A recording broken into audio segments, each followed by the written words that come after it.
market crossing tꯧꯒꯦ ꯍꯧꯖꯤꯛ ꯒꯥꯔꯤ ꯑꯩꯒꯤ ꯇꯤꯝꯁꯨ ꯑꯥ ꯂꯩꯔꯦ ꯉꯥꯏꯔ ꯂꯩꯔꯦ ꯃꯥꯁꯨ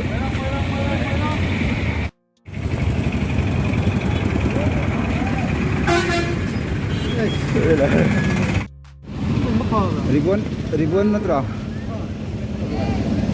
अदुम बोय लेवने अदुना फैदा आदि अमदि क्या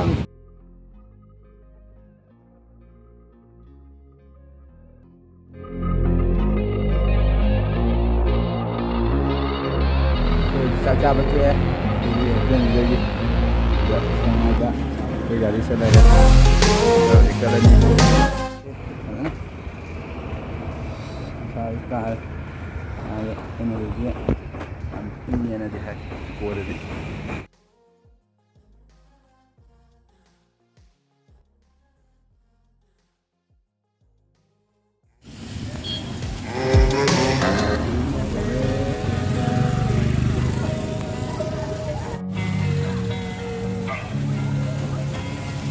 Losing time, I'm fading fast. I just wanna make it last. Try to let go of the past. I close my eyes, embrace the blast. Sleepless nights and headaches stack. Restlessness to hell and back.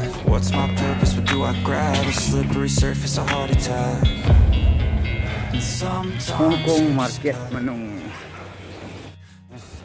Dimapur Hong Kong market manung Xerox tabam thi habam pro Xerox nahi hai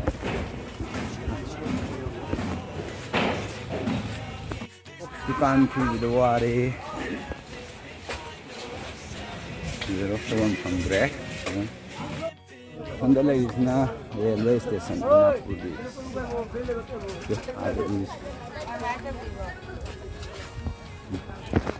railway station ni aduga sina masa vegetable market tare hai vegetable ma free khoi hei ra ana ba dum phangba mafam masai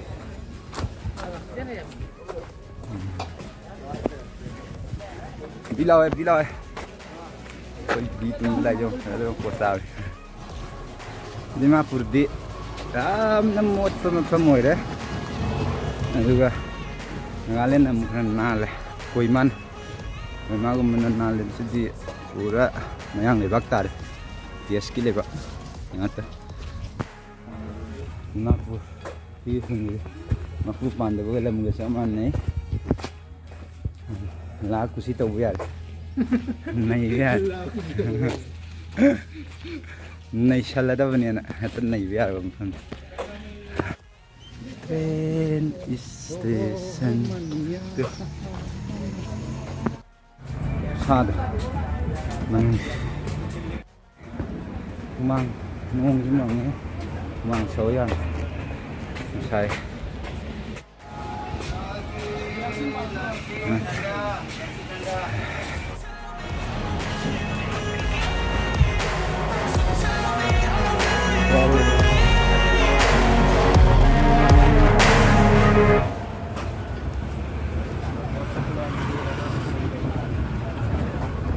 Why? Tung sắp theo hơn một tí em xa cả đây mình Dimapur market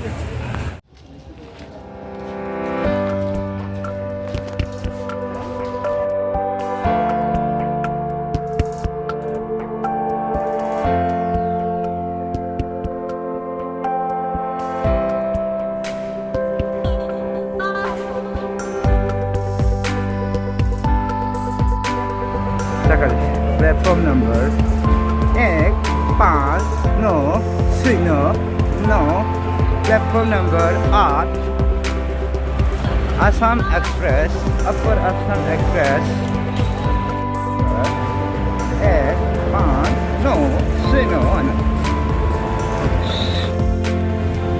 cái nó không đi phang sát ta ਚੱਲ đi hả gally đó sẽ đi District Hospital Dimapur.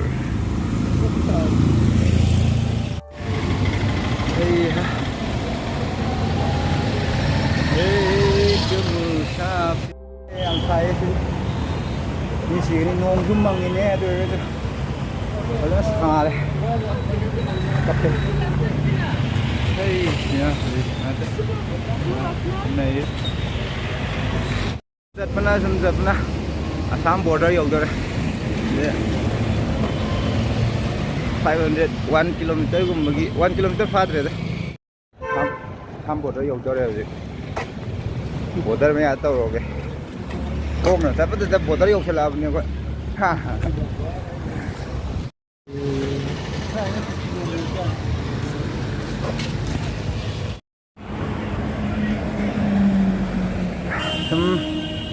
Yang salah kata ada 100 meter, 200 meter kum menang ada hai ya si dia koi Assam border ko. Si hogi Assam border.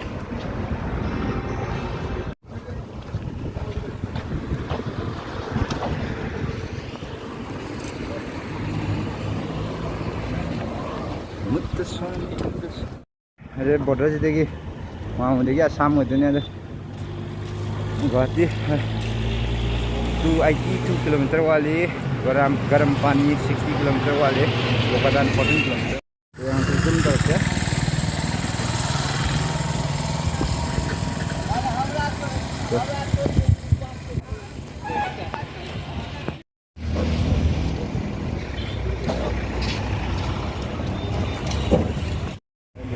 sudah sampai sudah 50 dah. Dan juga di pos lagi. Saya sini Assam. Ini tadi aja. Ya udah. Kami nak sana.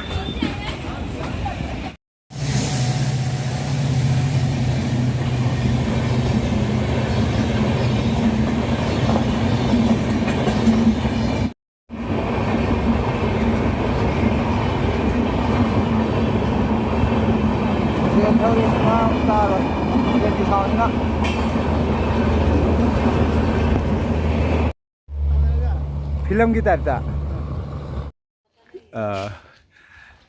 पूरा jackfruit के जैसा हो रहा है ये तो पूरा jackfruit के जैसा हो रहा है लाल जैकफ्रूट ऐसा पहला ग्रीन पे उसके बाद येलो के बाद लाल क्या कारोट जैसा भी लगता है कारोट हम लोग तो मणिपुरी भाषा में कारोट बोलते हैं कारोट की मोंग जो माल है वो फजन नाना पाल है लेकिन फंजना दिमापुर बर्मा के मदद न बर्मा के लेकिन दिमापुर बर्मा के हॉस्पिटल वेटनरी हॉस्पिटल आ रहा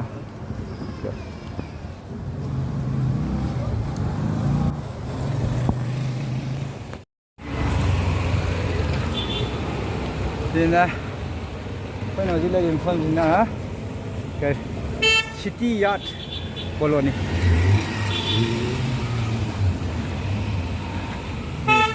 Lamlong hang bahai tak. Aduga, mana saya jina, hoki se Sumi Road. Jalarong village nama lagi. Adugi info dua apa je yang ini lori yang puluh lupa ni. So 5 kali Jalarong village tak yang jauh lagi dia kalau saya tur ke dekho Colombia ni dah khulak kali gali ni pang pau selinya khong ning thau ai da khoi khong ni na khong nan da chat le thi dana Jalarong village Dimapur Jalarong ai ado hoje moi maming ama one fan di hai na one gre ba khoi hana Jalarong an village na hai hoje Jalaram na one gre hai ba ha badi hoje poster di thari hai di hana di ari bani na ado mi jing na moi sagi de lai di mi jing na Jalaram hai na wall le hai na na to e oje sun yang fazadi fazare na mafam di aduh woe mitani woe do na Jalarong Lohomiti Colony Dimapur ꯑꯩꯈꯣꯏꯗꯤ ꯐꯖꯕ ꯌꯦꯡꯕ ꯆꯠꯄꯗꯤ ꯅꯠꯇ꯭ꯔꯕꯅꯤꯅ ꯐꯖꯕ ꯑꯝꯇ ꯐꯪꯗ꯭ꯔꯦ ꯐꯖꯕ ꯎꯕ ꯐꯪꯗ꯭ꯔꯦ ꯑꯗꯨꯅ ꯃꯤꯉꯣꯟꯗ ꯑꯦꯛꯁꯄ꯭ꯔꯦꯁ ꯇꯧꯅꯤꯡꯉꯥꯏꯁꯨ ꯌꯥꯎꯗ꯭ꯔꯦ ꯑꯗꯨꯝ ꯖꯂꯤꯌꯥꯔꯣꯡ ꯍꯥꯏꯔꯝꯕꯗꯨ ꯖꯂꯤꯌꯥꯔꯥꯝ ꯍꯥꯏꯈ꯭ꯔꯦ ꯏꯁꯤꯡꯒꯨꯝꯕ ꯉꯥꯏꯔꯦ ꯑꯩꯈꯣꯏꯅ ꯃꯌꯥꯝꯗ ꯑꯦꯛꯁꯄ꯭ꯔꯦꯁ ꯇꯧꯊꯣꯛꯀꯗꯧꯕ ꯃꯌꯥꯝꯗ ꯎꯠꯆꯒꯗꯕꯁꯦ ꯑꯗꯨ ꯅꯠꯇꯅ ꯑꯇꯩ ꯍꯣꯏ ꯑꯗꯣ ꯍꯌꯦꯡꯗꯤ ꯁꯤꯃꯤꯇ꯭ꯔꯤ ꯌꯦꯡꯕ ꯆꯠꯀꯦꯅꯗꯤ ꯈꯜꯂꯤ ꯍꯌꯦꯡ ꯈꯔ ꯉꯟꯅ ꯊꯕꯛ ꯈꯔ ꯉꯟꯅ ꯂꯣꯏꯁꯤꯜꯂꯒ ꯁꯤꯃꯤꯇ꯭ꯔꯤ ꯌꯦꯡꯕ ꯆꯠꯀꯦ ꯑꯗꯨꯒꯤ ꯀꯥꯟꯗꯨꯗ ꯈꯔ ꯐꯖꯕꯕꯨ ꯑꯗꯨꯗ ꯎꯠꯂꯛꯀꯗꯧ ꯉꯥꯏꯔꯦ ꯑꯗꯨ ꯅꯠꯇꯅ ꯎꯄꯥꯏ ꯂꯩꯇ꯭ꯔꯦ ꯃꯌꯥꯝ ꯁꯣꯔꯤ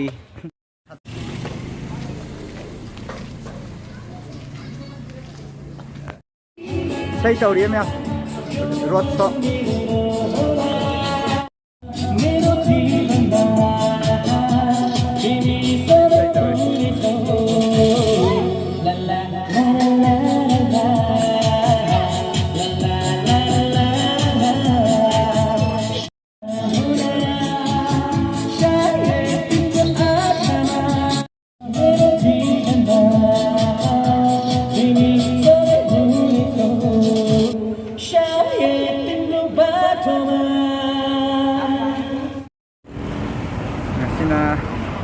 loisalani Dimapur aduga horen nungdagi Kohima horen nungdagi Kohima da misalnya sigi loisalani Untaramat koya dai boleh ramaga Untaramat lagi Kohima nungdagi Kohima ngani dai da sadaka as garib ta obong boleh ki Dimapur awan bergamai ki Dimapur ke Manipur ke yang ada di Manipur na bukan na ada itu ne. Yang siapa ada Dimapur. Aina 2006 tersak siapa kalau kalau mau orang tu show ini orang ni. Dah mana orang boleh kerja.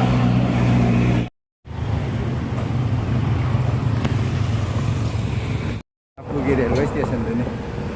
Abang belum terlebih dia tu ane ki sanggi motor sanggi tu modi. Kita orang lagi. Ini ingat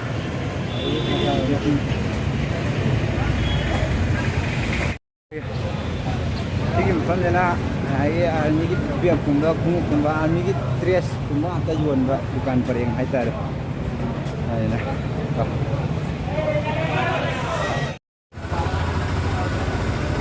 kemarin di awan bukan tu lagi terada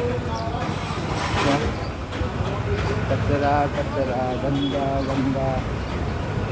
mot pa nata ada semua tiket stadium yang besar na di Kalinta yung panggadira pangwadira pangge stadium yang ini do ren umang dia mate umang sendiri mapur auto parking ada sini agar relaga tu siamo nah ini mau simiti ya oke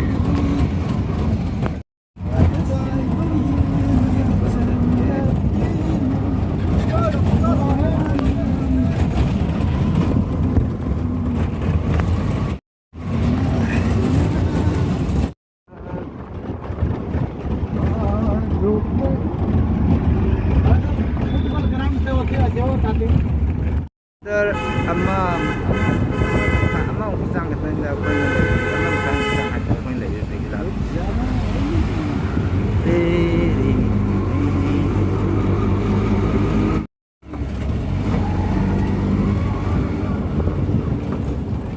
इस तरफ से क्या हाँ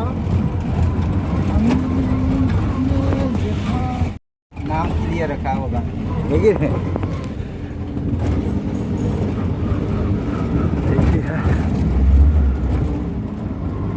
कोई ना मेरे ये मुझे ना कोई माँ की बस पार्क है ग्रीन पार्क में घूमने के लिए भी है तो ठीक है हम नगासी मिट्टी देख वहाँ तो नहीं जा सकते हम अभी मतलब कोहिमा जाना है इंडस्ट्री जाना होगा और इंडस्ट्री हाँ और रेलवे के पास स्टेशन के पास स्टेशन के पास है और इंडस्ट्री चले जाइएगा नगासी मिट्टी क्लोज कोहिमागीदमक्ता खोंसानबा हौरे दिमापुर की वनदी से लोइसलगे कोहिमा की दमुक थागलागे कोहिमा की वीडियो मुक नमा